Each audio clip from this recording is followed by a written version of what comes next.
Now, I saw something concerning in the Liverpool versus Bournemouth game. Bournemouth's defending was absolutely shocking. I mean, shocking. Too many basic mistakes from their centre backs. These were not complicated errors. They are simple things that professional defenders should never get wrong. The defenders were making mistakes with their positioning, with their communication, with their decision making, and it was just so painful for me to watch. Now, there is why this matters for me because I like Jody Petrovic. And Jody Petrovic is Bournemouth's goalkeeper this season, but he needs to do much better. He needs to be ready because this Bournemouth defense, they will make his life extremely difficult. I mean, when your centre backs are making constant mistakes, it puts huge pressure on the goalkeeper. Every game becomes a nightmare because you never know when the next error is coming. Petrovic will have to make saves that he shouldn't even be making in the first place. He will face situations where his own defenders put him in impossible positions.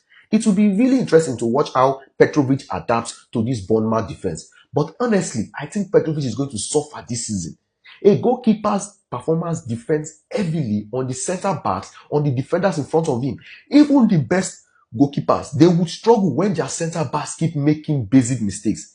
Petrovic showed good potential at Chelsea. He went on to Strasbourg on loan and he showed great potentials there. But right now, he's in a completely different situation at Bournemouth.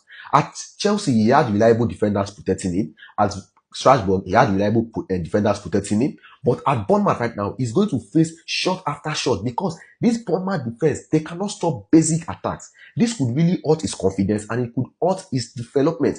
This Liverpool versus Bournemouth game was a perfect example. Liverpool created so many chances because Bournemouth centre backs could not do the basic properly. Look at Ekitike first goal. It bounced off a Bournemouth defender. Look at the second goal. The centre backs, poor positioning, bad communication, slow reaction. Everything that makes a goalkeeper's job nearly impossible. Look at Kiesa's goal. That's Liverpool's third goal. The two centre backs or the two defenders, they were competing for the same ball. It now hit each other and it fell to Kiesa who scored. Look at Salah's goal, the fourth goal. Again, bad communication, bad decision making from centre back. See, Petrovic will need to be an absolute best just to keep the scores respectable. Every mistake from the Bournemouth defenders could lead to a goal. This is why choosing the right club to move to is so important for young players. Sometimes going to a weaker team is not the best option if that team has major defensive problems, especially if you are a goalkeeper. I feel sorry for Petrovic because he's a good goalkeeper, but he's going to be judged on results that might not be his fault. Bournemouth's defense needs to improve quickly or this season will be very long and difficult for Petrovic.